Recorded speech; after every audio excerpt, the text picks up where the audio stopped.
Shalom, Assalamualaikum warahmatullahi wabarakatuh. Om Swastiastu, Namo Buddhaya, Salve, salam kebajikan.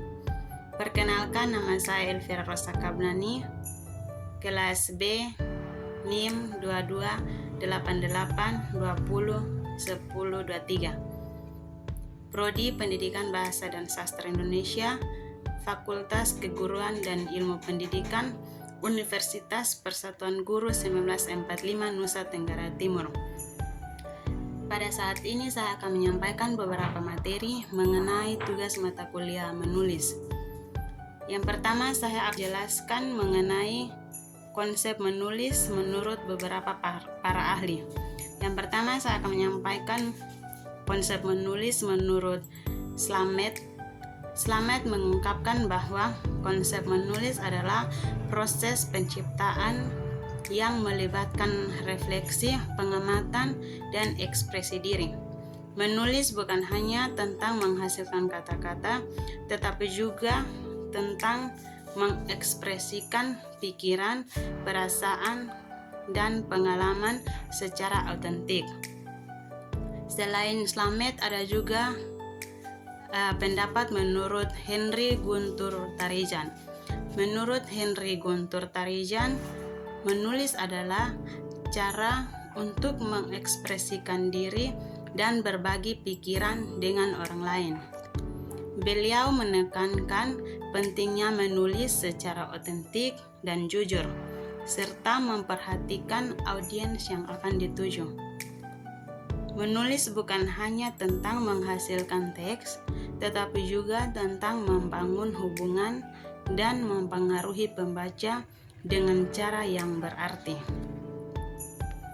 Dari kedua pendapat para ahli tersebut, saya mengambil kesimpulan bahwa menulis ialah suatu pengekspresian diri, baik yang ada dalam pikiran, perasaan, maupun pengalaman pribadi yang pernah dialami. Lalu, semua yang berkaitan dengan pengekspresian diri tersebut dituang dalam sebuah tulisan yang dapat membangun dan mempengaruhi pembaca. Berbicara mengenai konsep menulis, ada juga beberapa tujuan menulis. Tujuan menulis yang pertama yaitu untuk menginformasikan. Menulis dapat digunakan untuk menyampaikan informasi, fakta, dan konsep kepada pembaca. Tujuannya untuk memberikan pemahaman yang jelas tentang suatu topik atau masalah. Contohnya seperti menulis artikel, laporan, atau esai ilmiah. Tujuan yang kedua yaitu menghibur. Selain menyampaikan informasi, tujuan menulis juga dapat menghibur. Contohnya seperti cerita fiksi, puisi, drama, maupun cerpen seringkali dibuat untuk memberikan kesenangan dan menghibur. Tujuan yang ketiga adalah mempengaruhi. Menulis dapat menjadi alat untuk mempengaruhi pikiran, sikap, atau tindakan pembaca. Ini bisa dalam bentuk esai, persuasif, editorial, atau bahkan iklan. Tujuan yang keempat yaitu merekam sejarah. Tulisan dapat juga digunakan untuk merekam peristiwa sejarah, kebudayaan, dan pengalaman. Melalui catatan atau jurnal sejarah dapat dilestarikan untuk generasi mendatang. Tujuan yang kelima yaitu mengekspresikan diri. Salah satu tujuan paling intim dari menulis adalah untuk mengekspresikan pikiran, perasaan, dan pengalaman pribadi. Ini dapat membantu seseorang memahami diri sendiri dan berhubungan baik dengan orang lain. Selain berbicara mengenai tujuan menulis, ada juga beberapa manfaat menulis menurut Sabarti Akadia dan kawan-kawan, yaitu Maida dan Sakura. Manfaat menulis yang pertama yaitu mengungkapkan diri. Menulis memungkinkan seseorang untuk menyampaikan pemikiran, perasaan, dan pengalaman pribadi secara kreatif. Manfaat yang kedua yaitu memperkuat identitas. Aktivitas menulis dapat membantu seseorang memahami dirinya sendiri, identitas, dan bagaimana ia dilihat oleh dunia. Manfaat yang ketiga adalah mengembangkan keterampilan. Manfaat yang ketiga yaitu mengembangkan keterampilan berpikir. Proses menulis melibatkan refleksi, analisis, dan sintesis yang semuanya membantu dalam mengasah keterampilan berpikir secara kritis. Manfaat yang keempat yaitu mengasah keterampilan bahasa. Menulis secara teratur dapat meningkatkan kemampuan seseorang dalam menggunakan bahasa dengan tepat, jelas, dan efektif. Manfaat yang kelima yaitu membantu mengatasi stres. Menulis dapat menjadi outlet yang efektif untuk mengekspresikan emosi, mengurangi stres, dan meningkatkan kesejahteraan mental. Manfaat yang keenam yaitu memperdalam pengetahuan. Proses merumuskan ide-ide dalam tulisan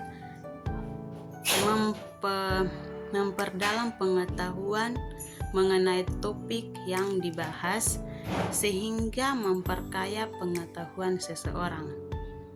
Manfaat yang ketujuh yaitu meningkatkan kreativitas. Menulis secara konsisten dapat merangsang imajinasi dan kreativitas seseorang, membantu mereka menemukan cara baru untuk memecahkan masalah dan mengekspresikan ide-ide yang didapat. Manfaat yang kedelapan adalah berbagi dengan dunia. Tulisan dapat menjadi sarana untuk berbagi pengetahuan, pengalaman, dan inspirasi dengan orang lain, memungkinkan penulis untuk mempengaruhi dan menginspirasi pembaca. Berbicara mengenai konsep, tujuan, dan manfaat menulis, ada juga beberapa teknik menulis yang perlu kita ketahui untuk menulis sebuah tulisan. Teknik yang pertama yaitu menentukan topik. Topik adalah pokok persoalan atau permasalahan yang menjiwai seluruh tulisan. Oleh sebab itu, untuk menentukan topik sebelum menulis, pertimbangkan dulu minat pribadi, tujuan tulisan, dan audiens yang akan dituju. Lakukan riset untuk memahami tren terkini atau isu relevan. Buat daftar ide, lalu pilih yang paling sesuai dengan kebutuhan dan minat kita. Teknik yang kedua yaitu memahami jenis tulisan. Terdapat beberapa jenis tulisan berdasarkan tujuannya yang wajib diketahui oleh seorang penulis.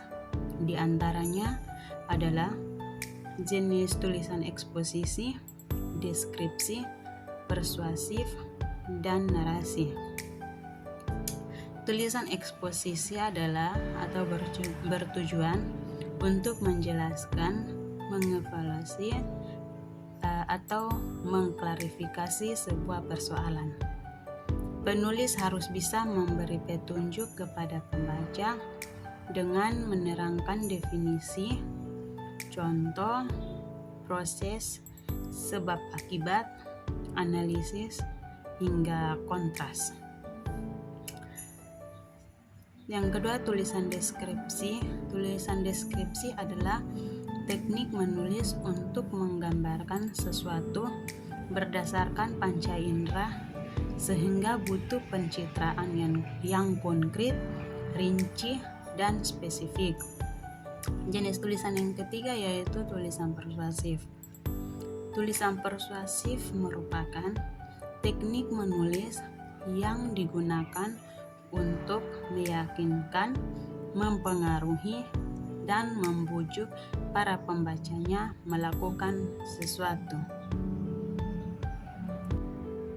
Sedangkan tulisan narasi yaitu teknik menulis dengan menceritakan rangkaian peristiwa secara kronologis dan kerap berpadu dengan tulisan deskripsi dan eksposisi yang bersifat persuasif. Teknik menulis yang ketiga yaitu ketahui target pembaca. Cara menentukan target pembaca yaitu dengan melihat siapa yang kiranya akan membaca tulisan, mengapa mereka membacanya, dan bagaimana mereka akan membaca tulisan tersebut. Target pembaca juga bisa diketahui berdasarkan platform online maupun media cetak yang kita gunakan. Jika kita sudah mengetahuinya, maka ini akan memudahkan kita untuk menentukan target pembaca dan mengembangkan ide tulisan. Teknik menulis yang keempat yaitu tentukan tema dan ide tulisan. Tema adalah pokok pikiran yang menjadi landasan dari tulisan kita, sedangkan ide adalah materi yang akan dibahas secara mendalam di tulisan kita. Tema dan ide bisa didapat dari riset atau observasi yang dilakukan dan pengembangannya tentu dengan informasi yang didapat dari riset atau observasi tersebut. Jenis teknik tulisan yang kelima yaitu buat kerangka tulisan. Setelah mengumpulkan bahan tulisan, maka kita perlu membuat kerangka tulisan atau outline yang dapat membantu untuk memetakan setiap informasi secara berurutan. Kerangka bisa dimulai dengan menciptakan paragraf utama yang menarik, memetakan tulisan di bagian yang tepat, dan menutupnya dengan kesimpulan. Teknik yang keenam, teknik menulis yang keenam yaitu pengembangan ide. Pada tahap ini, keterampilan dalam berbahasa sangat diperlukan.